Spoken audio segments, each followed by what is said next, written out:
Yes, I'm here, Samir. Please go ahead. Yes, I'm so excited to introduce Binod because, like, on one hand, I was thinking, like, we are by background, we are accountants, very technical in the accounting side. On the other hand, we have technology, and as Arvind said, triple entry, we have another third spoke, which is the human factor, and the careers which we go through and how do we navigate. So, in terms of introducing Binod. Binod is a qualified coach and mentor. He is a board member at Heriot-Watt University, a keynote speaker, a corporate trainer, a guest speaker at CNBC and Bloomberg, and he's also an ex-corporate warrior, having worked with the likes of KPMG, Andersons, EY, Nikhil. He's an ex-entrepreneur. Oh God, it's so impressive. He's a long distance cyclist, a high altitude mountaineer, and to top it, chartered accountant who got his CFA charter in 2006. Oh God, we can't really match this, I guess.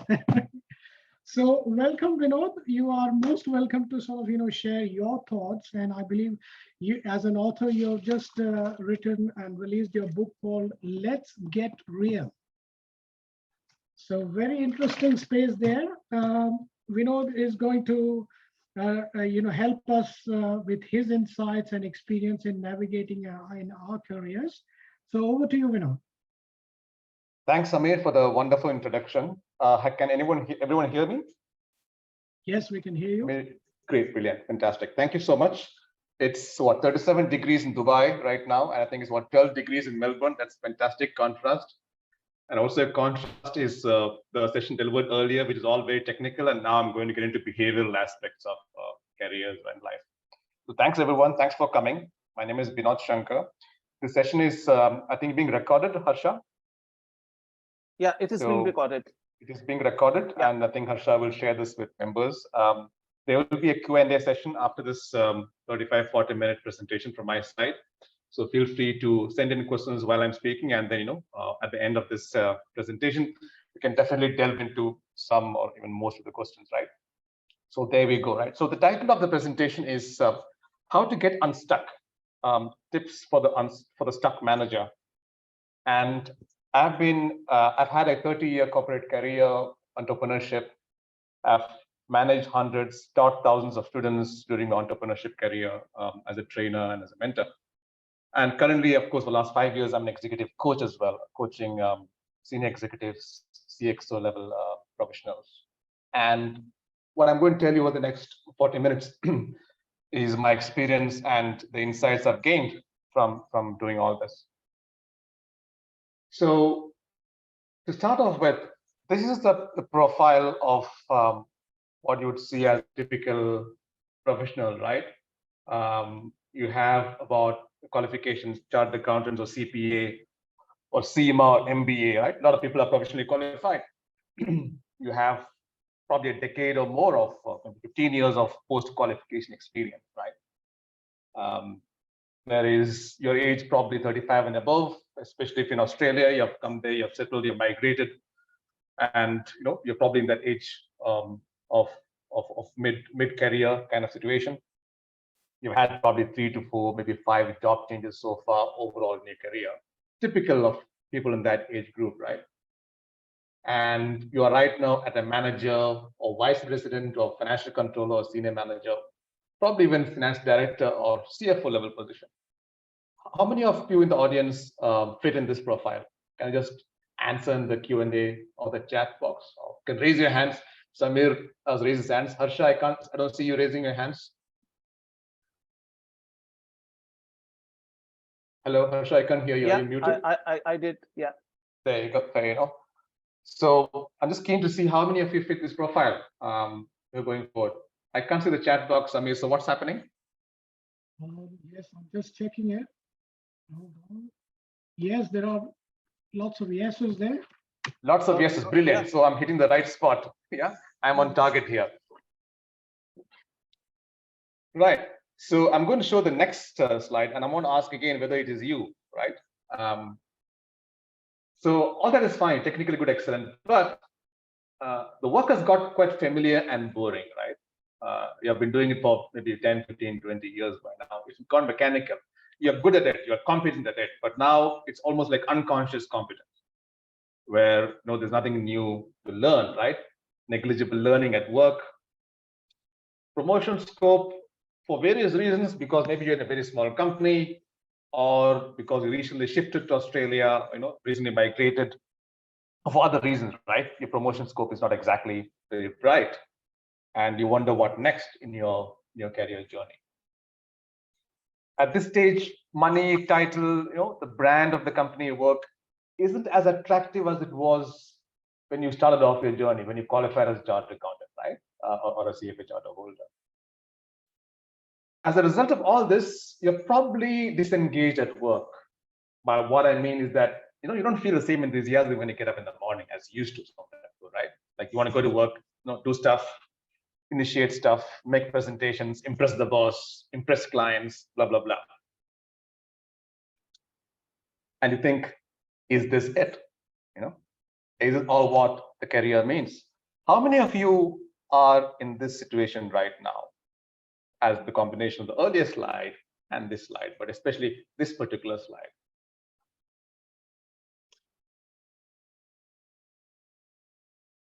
Yeah, I've got almost. I've got yeses. I've got no. Someone said no. Nadia said a very emphatic no. Right. Which is all good, I guess. Yeah. It's all good, exactly. Some people say probably. Okay. Facing it, which I think is a way of saying yes. Yeah. So this is exactly what I've seen time and again when I engage with my mentees and coaching clients, right? And I want to show you, and I want to tell you that this is perfectly normal. There's nothing abnormal or extraordinary or to get too worried about it. It's a perfectly normal situation. I'll tell you why. And a lot of research has been done on this, right? So typically what happens is when we start off life, right? And of course, before we go further, there are also attempts to get over this, before I forget, attempts to get over this issue, right? So people try, they do executive MBA, they might do a CFA or FRM or CKIA, all these qualifications, right? Or sometimes they start a side business, entrepreneurial. Let's see, work is getting boring. I have extra time, so let me start something. And sometimes you buy a new car, gadgets, whatever, you go on expensive holidays in this attempt to distract yourself from what you're going through, right? But that rarely works. I'll tell you shortly why that rarely works. So that also happens, right? But going back to my earlier statement, this is absolutely normal. The attempts as well as your current situation where you face this disengagement. And it's normal because, and this is a very important chart, and you will see it if you research online. This is an analysis of self-reported well-being on a scale of 1 to 10 between the age of 18 and 85. That's a pretty wide range, right? Pretty much from the time you're an adult till the time you shut down physically and leave this world, right? So you see that happiness is at the peak when you are 18. It steadily goes down all the way till you hit bottom around your early to mid 50s or late 40s. And then it picks up and it keeps on going up, right? And this has been researched many, many times. So there are many surveys run on this over the last several years, several decades, actually. And the shape of happiness is another relationship here, right? There you see this as well. Now, what's happening here is, can anyone give a guess as what's happening? Why do you see this U shape? Does anyone want to give a shot?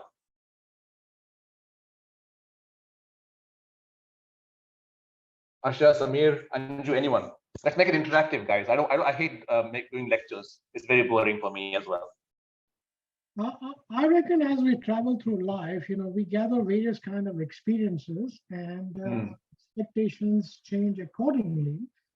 And perhaps, sometimes we are high, sometimes we are low, and that kind of, is summarized in this graph, in these graphs. Yeah, right. So yeah, absolutely. So let me explain the full picture to you, right? And they explain that this is normal as well, and there's a way out of this. So And Yeah. happiness is also very relative, right? Now, by the Yeah. time we reach 50, we have already passed 30 years, and next cycle of change as a whole has happened. And what Correct. we have achieved or looks great suddenly goes flat. Exactly. So there are three phases here. Absolutely, Arvind. There are three phases here, right? And it's very important we divide life from the career perspective as well as life satisfaction perspective into three phases. Phase one, young people, are very optimistic. That's phase one, right? They wear this rose-tinted glasses. They expect big jumps in life satisfaction. Most young people, and we remember it, right? We always think we'll end up with the best education, best jobs, best career, best boss, best husband, best wife, best house, etc., etc. And best children, of course. Yeah, this is the illusion we have when you're young. You shift to phase two, which is near the bottom or nearing the bottom, so going on the way to the bottom. Phase two is what? Things don't usually work out the way you think they will, right? Okay. The climb of the career ladder is not as straight or smooth as you think. You may have to shift countries, and suddenly, in the new country, you start on the bottom or the middle of the ladder, right? You find that work lacks meaning, or that you're not learning much at work, and so you have a double whammy: disappointments and basically ditched aspirations. So a lot of aspirations you had earlier of Harvard, Yale, Stanford, IIT, IIM, you know, CEO, whatever, those have to be ditched at this stage, and that's of course disappointing, right? That's phase two. That's probably maybe in your mid-30s or so, right? Then you hit basically phase three, right? Where this is maybe my late 40s, early 50s, maybe even earlier, depends, right? This is when you decide, okay, this is reality. You agree this is reality, right? You ditch this rose-tinted glasses you are wearing, the dark glass you're wearing, right? And you finally accept that this is your life. Yeah. All the screw-ups you made in your life, whatever, the wrong career moves, lifestyle choices, destroyed relationships, failed marriages, disastrous investment, you name it, right? You start fading away. Those start fading away, and you feel less regret, right? And this mix of acceptance and less regret about the past ends up boosting life satisfaction, right? So what happens, to basically go back to what Arvind and Samir mentioned, what happens after the crisis? The crisis being the bottom, right? That the bottom of the U shape is people start realizing, and this is a very important point I want you all to keep in mind, and people start realizing what's really important for them at that stage.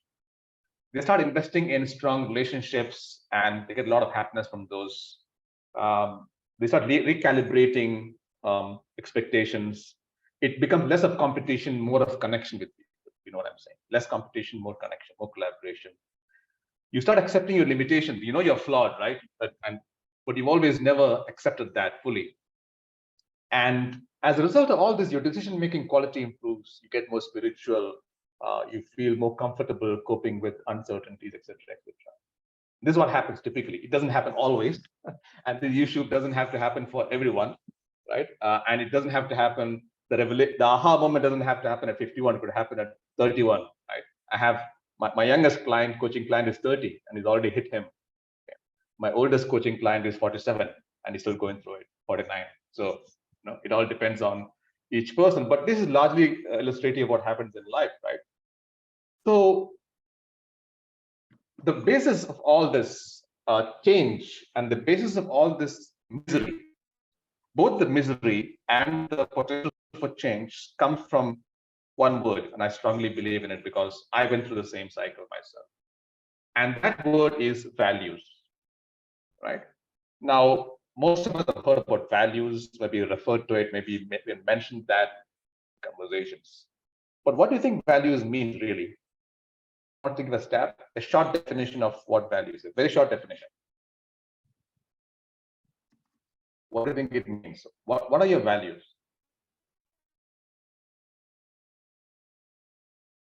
Keep your answers coming in. I can see them on the chat, webinar chat.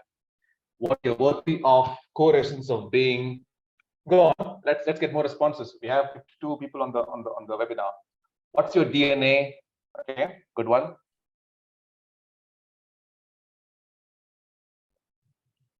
What's your persona? Right? Moral personal belief system, Pankaj says, right? What your beliefs are from Sujesh, quality of life. So all good answers, guys. Fantastic. So let's try and define values. And then I'm going to ask you to do a very simple exercise today, right?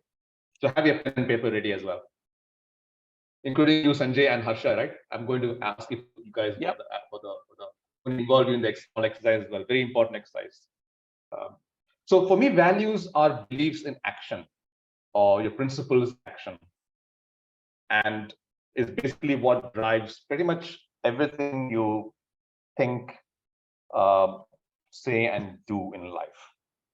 And you may not even realize those are values really till you dig deeper. So some examples of values you see in the screen before you. So my values I found out some time ago are authenticity, well-being, respect, meaningful work, and freedom. It can be 2 words, 3 words, whatever, right? So what I want you to do right now is take a pen and a piece of paper, and I want everyone in the webinar to write your 5 values, right? The first 5 that come to your mind. Don't think over too much about it. The first 5 that come to your mind, okay, 5 points, okay? Doesn't have to be from the screen, but what do you think are your beliefs? Okay, I'll give you like a minute.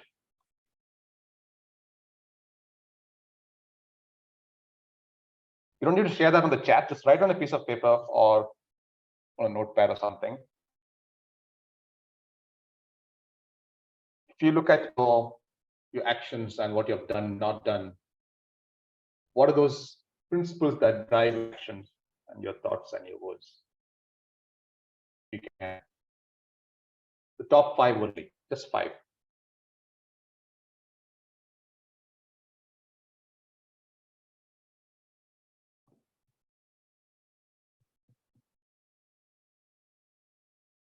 This is going to be a very important exercise.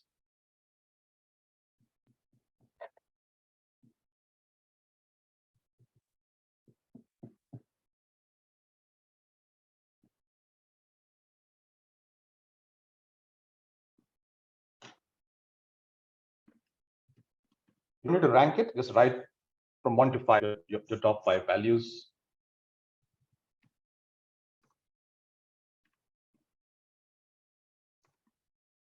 Values are not skills, they're not traits, they are what drives everything you do. Like excellence is a value, authenticity is a value, health is probably a value, freedom is a value, you know, leadership is a value, achievement is a value. I'm just giving examples, right? Personal growth is a value, family is a value. You know? Relationships, you can call them values, part of the value system.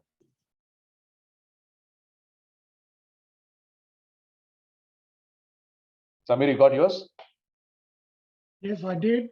You don't have to read it out. You don't have to read it out. As long as you got yours, it's fine. It's asking. But Harsha, have you got yours? Yes. Okay. So has everyone got the 5 values? Just write what comes to mind. Okay. Don't think too much. Just what comes to your mind, top of your mind, that's values. You can always dig into them later when you get the time, right?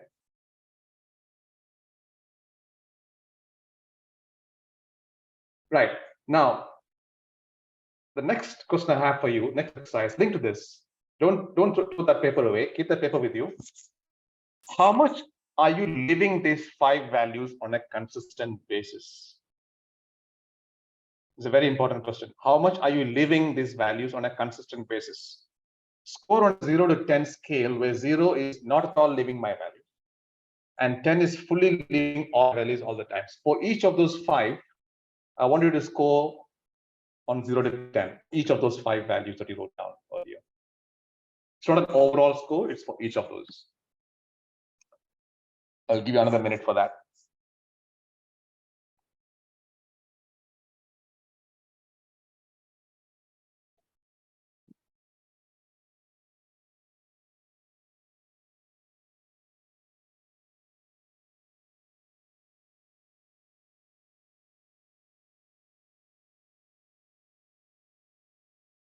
Be completely honest with yourself. You don't have to share the results with anyone. I won't ask you to share your results. It's completely for you. It's part of the self-awareness exercise that we must all do at some point, right? The earlier, the better. So how much are you living these values? When I say living these values, if you say honesty, are you being honest all the time? If you're family-oriented, are you family-oriented all the time? Or most of the time. If it's leadership, do you act like a leader at work most of the time? If you're authentic, or if you claim to be authentic, how much of your authentic self do you show to others?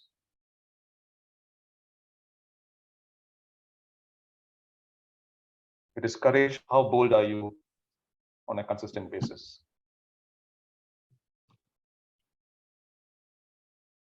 We're good. Have you all scored on a scale of 0 to 10 those 5 values you wrote down earlier? Samir, done? Yes. Harsha? Yep. Good. Fair enough. Now let's reflect on those, because this session is about not action, right? It's about interaction and reflection. Right? That's the whole idea of this. Let's reflect on those values and the scores you have given, right? Are we really where we need to be on that score for each value when you have 0 to 10? Yeah, you probably want to be at 8, but maybe you're at 4. I mean, if you did the honest assessment, right? Honest self-assessment without any bias. How many of you feel that you are far from where you should be? Just answer yes on the chat box, please. You don't have to give your score. You don't have to mention which value you're falling short of.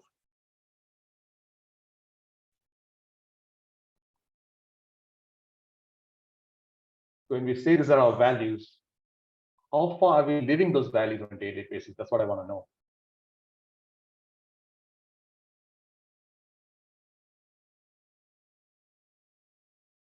Samir, you want to go first? Harsha and Samir, you guys are the leaders, so. Yeah, I think I've been pretty honest with myself, and I've ranked relatively higher on the scale, but I'm pretty happy with what I've written. Okay. Harsha? Likewise, I'm very happy with what I have written. So not very high scores in each of them, but yeah, there is one element which is speed, which is I'm always after. I think I'm midway with that. Right. So I would urge everyone to be extremely honest and transparent in this, at least yourself, not me, because a lot of them, we don't realize the biases that we have. And as someone said, I think it was a famous scientist, Richard Feynman, don't fool yourself, and you're the easiest person to fool. It always happens, right? So what's happening is, of course, the value discussion is very important. That's the first in all my coaching discussions. I don't do anything without talking about values and exploring them and where you are right now, where you want to be. Why value so important? Because values drive behaviors. So if you look at all your behaviors at work, at home, whether you're bold, authentic, honest, conscientious, open, whatever, or your skills or your traits, a lot of them are driven by your values, or they're connected to your values. So it's very important to realize that part of it, right? Your traits. Now, there's this famous, very popular, validated personality test, you could call it loosely, called the Big 5 test. You should try and do that when you have time after this session, probably. It's called the Big 5 test. It's all OCEAN. The acronym for that is OCEAN, OCEAN. That stands for the 5 most important, most commonly observed traits among human beings. The O is for openness, C is for conscientiousness, E is for extroversion, A is for agreeableness, and N is for neuroticism. And these 5 traits have been found to pretty much capture the essence of human personality traits. Values and traits have a connection as well, especially when you're looking at a career, right? So I'll give you a classic example, right? If you want a career in investment banking, which is known for long hours and toxic workplaces, blah, blah, blah, you don't want to be neurotic, and you don't want to be lazy or less conscientious. You have to be very, and you don't want to be introverted either. There's no place for introverts in that kind of scenario. That's about traits, personality traits, right? Your skills also connected to your values. But all these are connected, by the way, behavior traits, skills. Your skills are, what are your skills? Communication skills, your negotiation skills, your listening skills, right? Your what do you call it? Your analytical skills, your ability to think big picture, all those things. Again, there's a connection to values. Right? Your strengths, of course, your behavior traits and skills pretty much make up a large part of your strengths. And again, you got to be careful. What strengths do I need to get to where I need to be? It's not just what strengths I have, inventory of your strengths, but do I have what it takes to reach the next level? So for example, as an accountant, your strengths might be diligent, analytical, resourceful, hardworking, etc. But to be leader, the strengths probably need to be big picture thinking, visionary, communication, confidence, and things like that, which an accountant might not necessarily have. So what are your strengths again? And you have what I call saboteurs. I discuss that with my clients all the time. Saboteurs are basically the feelings or thoughts inside you, rather, that say that you can't do something or you shouldn't do something. Right? We have a lot of this time we have the saboteurs sitting on our shoulders saying, no, we can't do it. No, you don't deserve the promotion. No, you shouldn't apply for the job.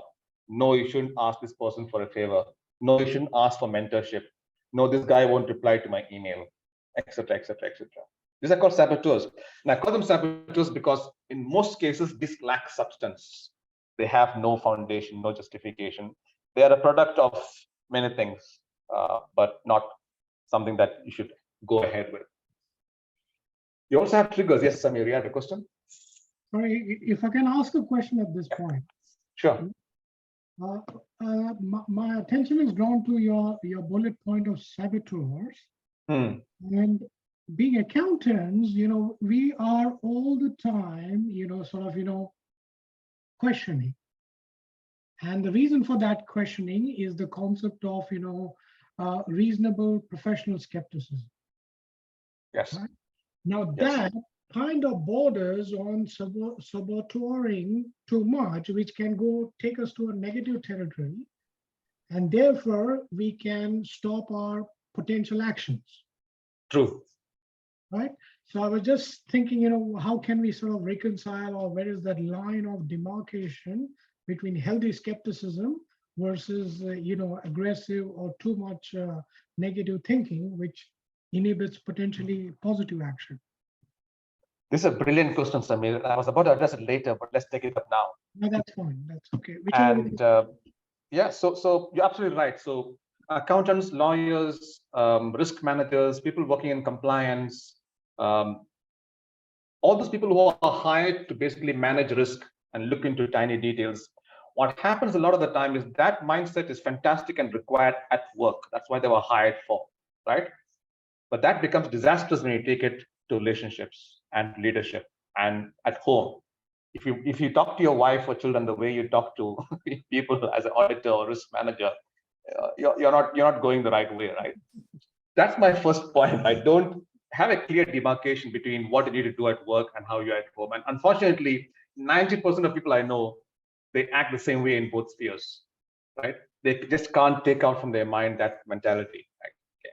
That's something you need to work on, right? And be aware that, see, all of us play different roles, right? On different stages every day, right? There's husband, there's father, there's brother, there's son, right?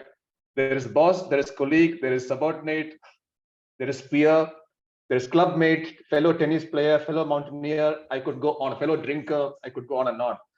We don't show the same face, and we shouldn't show the same face to everyone. Right? I'm not saying have a split personality disorder. I'm not saying that you should all be schizophrenic. But that's not how you'll be effective in life. Know who you want to be be authentic in those relationships. So going back to the question, it's a big issue. And one thing that actually holds back accountants, chartered accountants, is exactly this mentality that everything has to be analyzed minutely. And I call this disease paralysis through analysis. Because that's exactly what happens, where you analyze things. You go to dinner for a dinner, you have a menu for 15 minutes an hour. Why? You just want to have a movie, you analyze it for half a day. Why?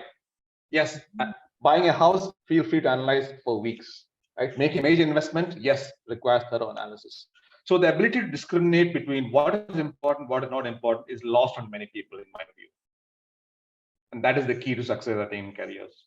Does that answer your question, Samir, in some way? Oh, definitely. I mean, it is so familiar. Yeah, yeah. And then, of course, I was talking about, sorry, you were saying something. No, I just said thank you. That's all. Go ahead. Pleasure. There are a lot in my colleagues and clients. Triggers, of course, is something that we all experienced. And by triggers, I mean, when we get emotionally hijacked and our rational brain does not respond in time, and by the time it responds, it's often too late, damage has already happened. How many of us has actually experienced that? Can you respond in the chat box, the yes or a no? When we get triggered, somebody says something or does something, and we respond in a certain way. And then we look back and say, shit, I shouldn't have said that. The email has gone out, I can't take it back. The words have left my mouth, I can't take it back. How many times has it happened? Be honest here. We're talking about we are digging deep into behaviors and transformation here. It happens a lot. It has happened to me. And one reason why it happens again goes back to conditioning and childhood, but definitely is linked to values as well. So if your value is freedom, any infringement of freedom might trigger you. If your value is well-being, any attempt by anyone around you to limit your well-being, mental or physical, will trigger you or can trigger you. So you got to be careful. You got to know your triggers as well, and not operate in those areas where you get triggered. You know what I'm saying? Don't get into relationships or careers or jobs as far as possible, where you know that people can push your buttons the wrong way. Again, goes back to values, right?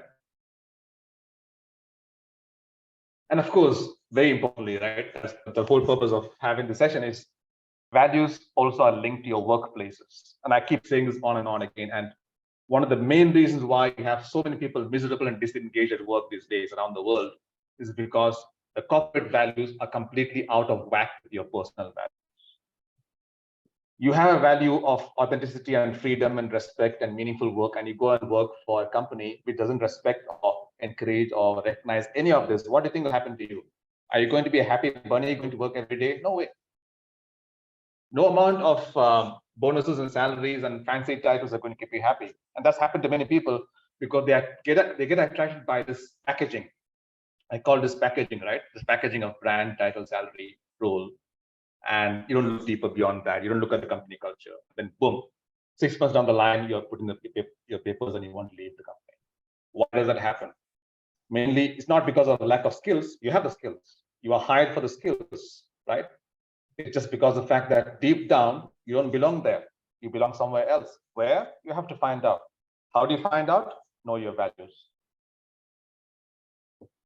So that's how important values are, right?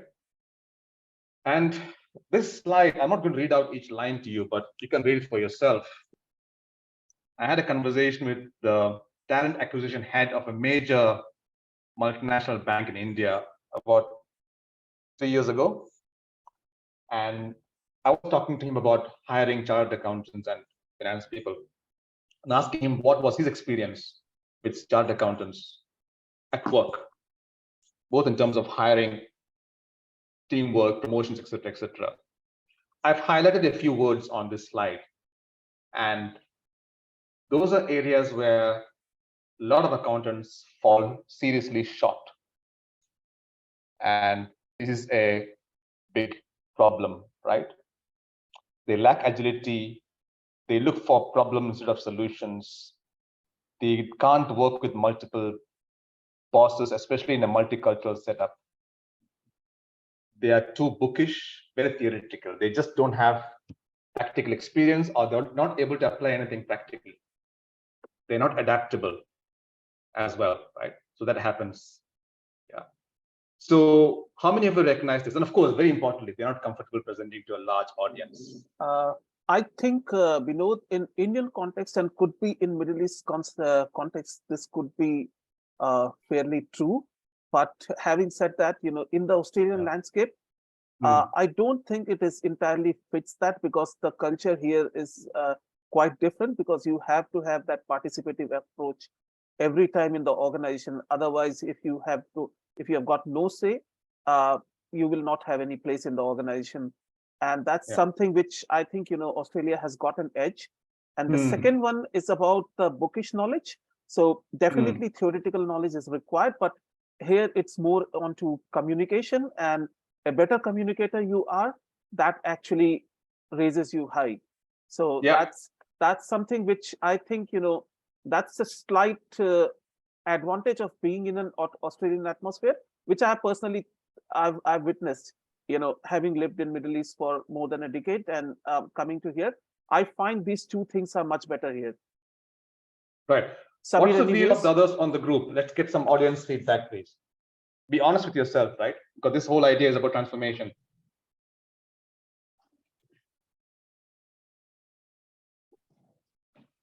How many of you see these gaps in yourself? Look at the mirror, do an honest self-appraisal. Okay, not where you want to be, but where you are right now. Another thing that accountants go through, again, I've seen this time and again, is the substance over form. Now, we all know what substance over form means, right? It's a fundamental accounting concept. Can someone explain to me what it means? What's your understanding of that in terms of career, not the accounting definition? What does it mean in terms of career?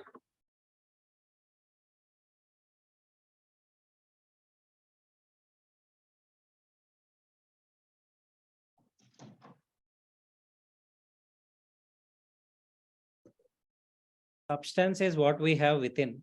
Form is what we bring it out. Okay, fair enough. Any other definition? One of the basic adages we've been taught as CAs is substance over form. Yeah. It means we've got to look at the core of whatever is being said over how it is being said.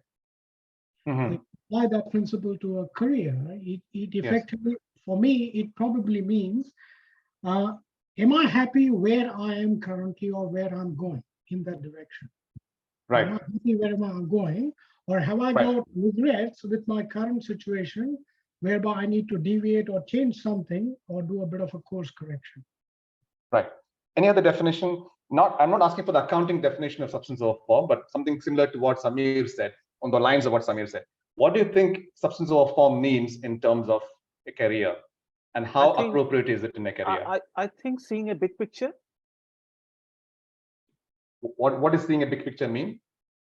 Big picture, again, coming to aligning to your values and those sort of things, you just don't get bogged down with small things and think, have a lateral thinking and a large mindset. So let me jump in here and just clarify what I meant by substance over form. We all know what it means in the accounting context. Substance over form means, you ignore the legal form, you ignore the packaging of the structure or the transaction or the product or whatever. You look at the substance of the transaction. What does it really mean? Is it a sale? Is it a purchase? Is it a lease? Is it a loan? Is it debt? Is it equity? Whatever. That's the accounting definition of, or the meaning of substance over form. I'm talking about its relevance in career. What happens in career, again, from an accounting mindset, is that we tend to apply this too much in career. What does that mean? Now, I've seen this time and again. I did my articleship about 34 years ago. I started my articleship 34 years ago. And to this date, I see chartered accountants going through this, even in their 30s and 40s and 50s. They ignore packaging in favor of substance. What does that mean? That means that they feel that their qualifications, their experience, their honesty, their diligence, their fairness, all true, are far more important than how they present themselves to the outside world. Okay. What does that mean? That means that basically they show up at meetings unprepared, lacking confidence, poorly dressed. I'm giving actual examples, by the way. Believing that I'm a chartered accountant, I'm diligent, I'm smart, I know my stuff, I know IFRS 9 backwards, IFRS 42 forwards, whatever it is, right? I'm technically brilliant, qualified. There's nothing to, I don't need to improve further. And people should come to me. People should be attracted to be by my brilliance, by my sheer brilliance, and appreciate me, recognize me, reward me. Now, this is a very dangerous assumption. It works in accounting, but doesn't work in careers. And I've seen many examples of brilliant chartered accountants, highly qualified, who know their accounting standards and analysis like the back of their hands, who can't open their mouths in front of a crowd of people, who cannot impress, who cannot persuade, who cannot influence or impact. That is the problem I'm saying. I'm not saying ignore substance over style. I'm saying have both substance and style. My approach throughout my career was to have both, because I realized earlier on during my articleship days itself that people want to connect to people, and the only way they will connect to you as a person is if you also try to connect with them. It's a two-way traffic. It requires two hands to clap. So networking, I've always been strong on that ever since I was in my 20s, in all my jobs. So that's what substance over form means, or shouldn't mean in a career. Both substance and form are important, or both substance and style are important. You need to be substantial. You also need to be stylish. Because as a leader, again, this whole webinar is about leadership and transformation leadership, right? That's what I told Harsha about a few weeks ago. A leader doesn't have to be technically qualified or experienced, and you know it, right? He needs to be convincing, credible, brilliant communicator, strong vision, clarity of vision, force of character. If he has a technical background qualification, it is fantastic. It is not necessary, and there are many examples of that. That's one issue that chartered accountants must deal with, this overemphasis on substance over form in career. The second is a cultural artifact. I call it the cultural artifact because most deshis have this. And actually, a lot of people from in the emerging markets, whether it's Africa or here in the Middle East or Asia, whether it's China, India, Pakistan, Sri Lanka, Malaysia, whatever, have this belief strongly embedded in their minds. Strongly, it's like part of their DNA almost, And that is "Log kya kahenge," which, can someone give me the translation in English? What will the world say? What will the world say? What will the world say? I was talking to a chartered accountants in Bahrain last year. They flew me over to Bahrain last year in October. Big room, hotel ballroom, 5-star hotel, and there were a lot of people sitting, and I was asking, what does "Log kya kahenge" mean to you? And they all said one word: fear. Fear of being judged, fear of failure, fear of being seen as a failure, fear of not meeting up with your peers' expectations, fear of not complying with, I could go on, right?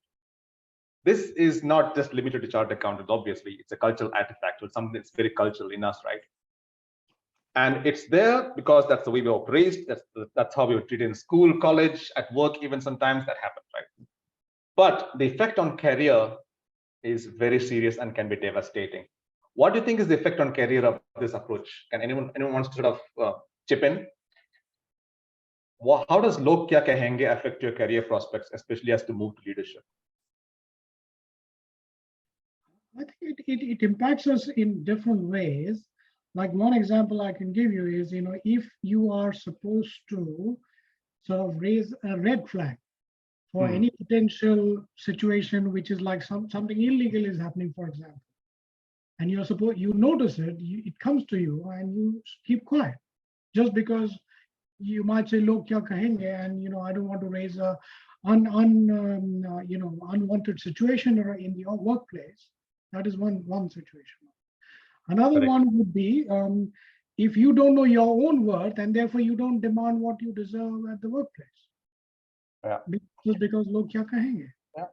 Anybody else in the group who wants to add? Yes, Anyone else? yes, definitely. I would like to add something here. Oh, your presentation is fantastic. It's really, so really much. great. Yeah.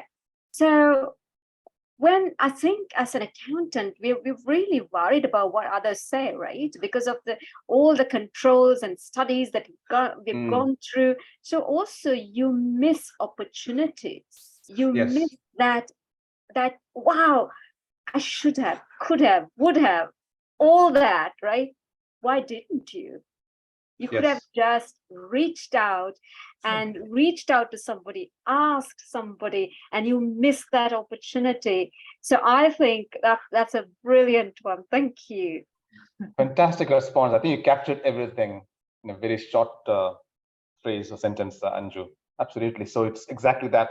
Anyone else in the group, Samir, any interaction do you see on this? Oh yeah, there's a lot of How interaction. it affects you? A lot Oh of yes, pretty good. Yes. very You healthy. restrict your growth and become an impediment to bringing the best in you. That's Balaji. Yes. Anyone else? Come on, guys. Let's see more interaction. Saibo I'm says, calling all the way from Dubai. This is like taking thousands any of miles decisions. away. There's one fearful of taking any decisions, want to make Yes. them happy. Really good point. That was about the raising of the red flags. Yes. You restrict your growth and becoming an impediment. Correct. Yes. So really good discussion points. Really love. Absolutely. So this is something that like Samir and Anju highlighted, this is something that we are hobbled by. And throughout my career, and I can go into it in the Q&A session or even later, I've tried to resist this loka kahenge, and I've always been contrarian in a way. Not deliberately being contrarian, but contrarian, like I didn't see the purpose. Why bow to hierarchy? Why respect this tradition or custom? It doesn't make any sense. At least for you, it doesn't make sense, right? So I switched careers many times. I was in industry, then I switched to consulting, then I switched to auditing, then went back to property real estate development, and quit that, went into my own company, set it up, sold that company, now into coaching. It's not been a conventional career by any means, but it's been an enormously rewarding and satisfying career to me because it's what I wanted to do, not what people expected from me. Well, I'm lying actually. Okay. In the first 30 years of my life, I did what people expected from me. Yeah. And to add to that, anyways, people have something to say. So let's not worry much about what they have to say. Unless until whatever we are doing. See, I mean, at least if you change, I mean, again, if we look, there is a lot of the upbringing we come from also. Family, the settings and the cultural settings play a very vital role on this particular side of things. Absolutely. And indeed, the way I was brought from my dad is this, like, okay, they have something to say, okay? Only make sure that whatever you are doing doesn't impact them negatively. As long as you are able to empathize with them and make sure there is nothing harm you are doing to someone, don't worry about what other people think about you. Do what you want to do. I think this is certain which we can get only when we are brought up in such mindset. Right? But it's something that we can break out of, and we should break out of. And it's possible. Yes. Talk about that as well, right? Yes. So of course, once you get to know your values and behaviors, and this whole loka kahenge issue, then you look at the outside world. What are the sectors I should aim for as my next step in the career? What are the skills I need, right? What attitudes are required, and what are the transferable skills I have? Very importantly, if you're switching between geographies, or more importantly, between careers or sectors, transferable skills becomes critical. Something I always talk to my clients about. And interestingly enough, but not weirdly enough, transferable skills are mostly soft skills. They are rarely technical skills. When you jump from, say, FP&A to equity analysis, the transferable skills are sometimes mostly soft skills. When you go to leadership, definitely those skills are soft skills. And that's what you need to, again, understand and master as well. Yeah. So what are the solutions? Talk about a lot of the problems, right? So time to, let's not get into the mindset and only talk about problems. Okay, let me talk, right? What are solutions? Any ideas from anyone's side? I have a list of solutions, but I want to hear from you. How do we get out of this? How do we get to know our skills? How do we know our skills and traits? We become leaders. Well, one thing I can think about is self-reflection and becoming self-aware of what's happening inside of you versus what's happening outside of you. And in the accounting language, we call it objectivity, so that you're not emotionally looking at yourself and just standing from a distance. You're looking into yourself to figure out what is happening, and then correlate it back to what's around you, and then probably see an answer there. Absolutely. So again, going back to my journey, Mir. So I was, my 30s, I was fairly successful. I was director of a large government company here, team, multi-billion-dollar budget. So, ego goes to you, attitude changes. And of course, I've changed since then. over the last 2 decades. But what helped me in my journey, transformation from, extremely impatient, judgmental leader or manager to where I am now is these things. And you mentioned one thing is very important. First was experience, right? Experience is important. When people tell you something, you need to listen to it, right? Reading for me was read about 30 to 40 books every year, nonfiction. Most of them related to psychology and management and leadership these days. Over the last 10 years, I've been doing the same, not 40 books, but some books made a huge impact on me. I'm happy to share that list after this conversation is over. You can reach out to me. I think that's very important. Reading is an extremely important habit for personal transformation. Feedback. I used to go feedback earlier, but the older I got, funny enough, people normally get more inflexible the older they get. But the older I got, I thought I should listen to people because it's going to change my fortunes and the fortunes of my company. And getting feedback from the right people is so important. What happens, unfortunately, when you're a senior manager or VP or whatever, is that you get surrounded by a bunch of ass kissers, excuse my French. Yeah. What you call sycophants, who basically just sing your praises and tell you only good news. You want people to come to you with bad news about you as well. And you should be able to introspect, like Samir said, and how relevant is what they're saying. And that's very difficult to take sometimes when people give you bad news about yourself. Our ego defense system automatically says that, no, it can't be true. And, you get angry and you go into denial, etc., etc. You need to be very honest with yourself. It's what I tried to do when I was going to the stage. Values. I put values in bold because this is important. After all the experience and the reading and the feedback, introspection, there's a progression here, by the way. What arrive at is values, So for me, the Eureka moment happened about 14 years ago. I was sitting in my office, executive director of a company, and as that my values were completely out of whack with the company's value. And I wondered what I was doing there. I was highly paid. It was a listed company. I had a team of 25, 30 people spread throughout the Middle East and North Africa region. And it was a well-known company. But my values were not in sync, and I resigned the next day. I resigned the very next day, and I've never regretted that decision. So all this leads up to knowing your values, right? You would never know your values automatically unless you experience life and unless you introspect on what the experience means to you.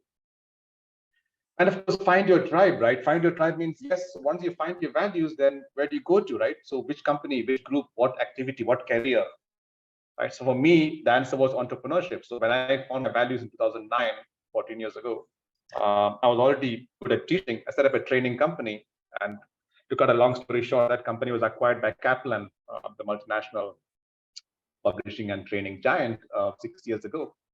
But that is because I finally found not only what I was good at, just teaching and mentoring, but also what I love to do and what was profitable. What Japanese call ikigai, right? The ikigai principle. You need to find the intersection between these three things: what you're good at, what you are passionate about, and what the world will pay you a premium for. Right? That's what find your tribe effectively means. And of course, at the risk of promoting myself, get a coach. It doesn't have to be me. There are lots of coaches out there.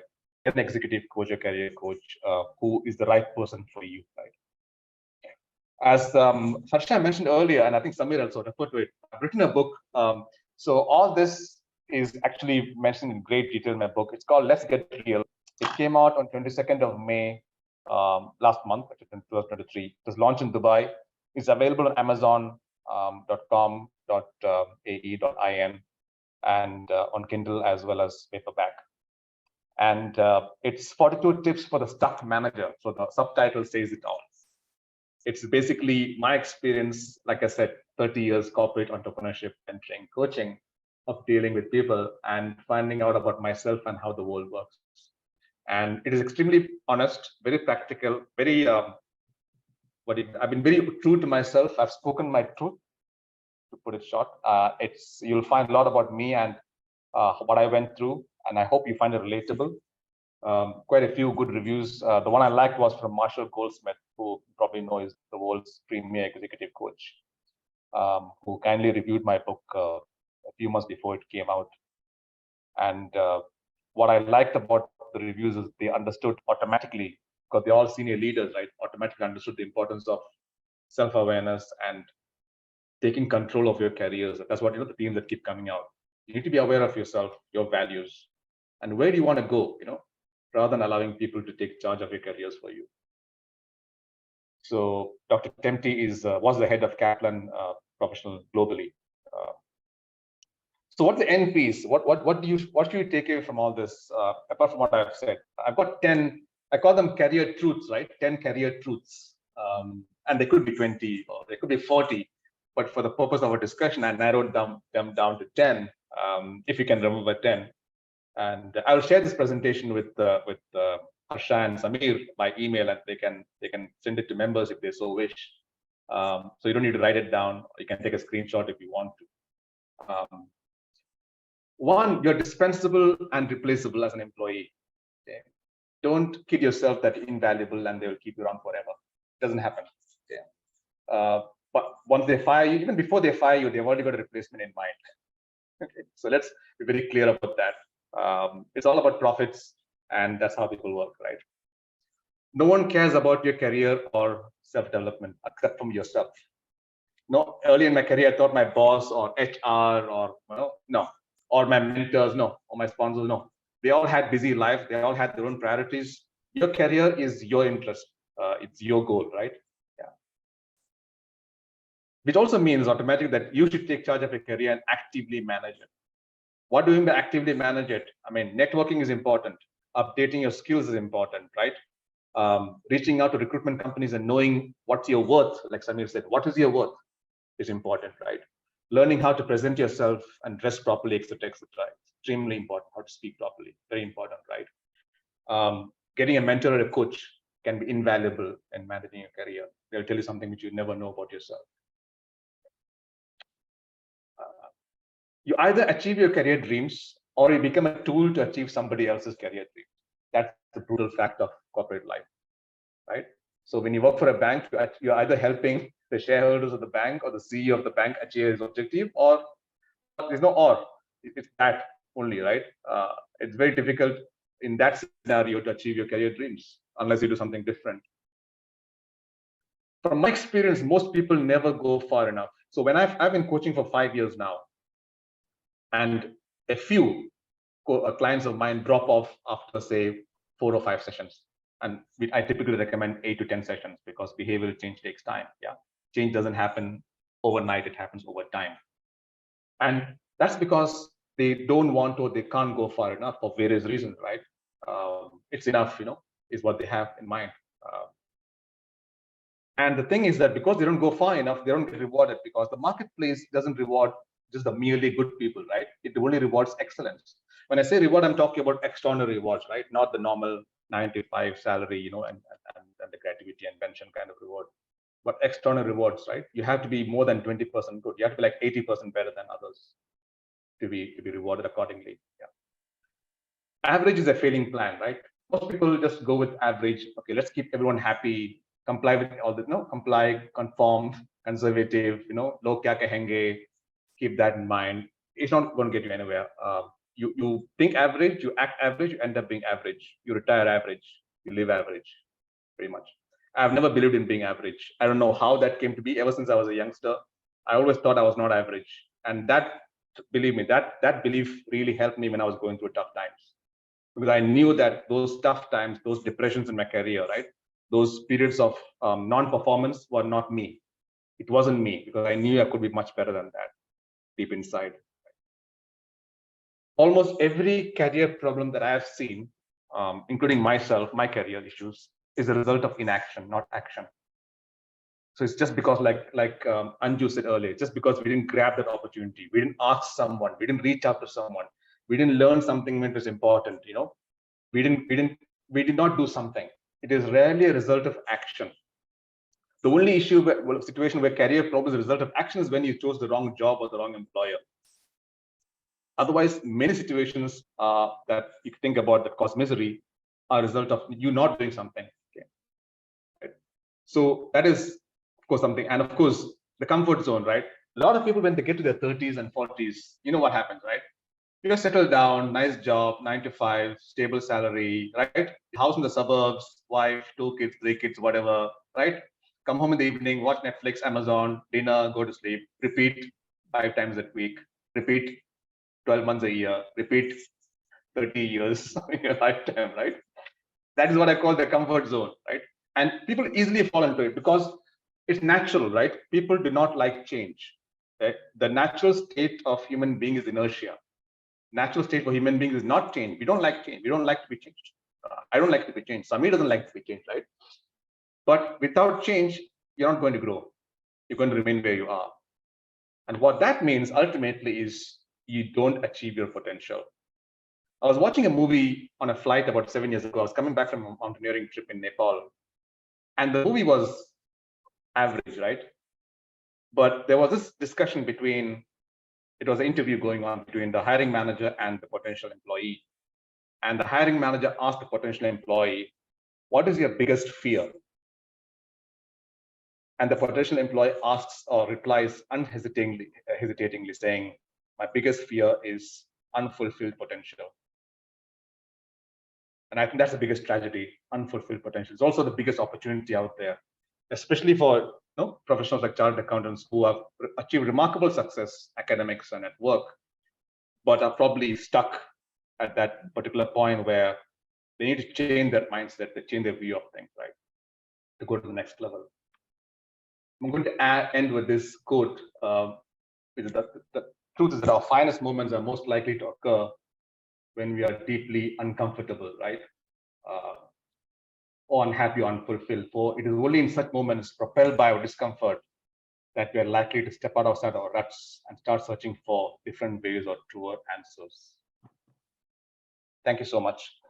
This is my LinkedIn address. I have a website, binodshankar.com. You can reach out to me on binod.shankar@gmail.com. I'll try and answer your replies or questions. And thank you so much for the ICA chapter, Melbourne chapter. Thanks to Harsha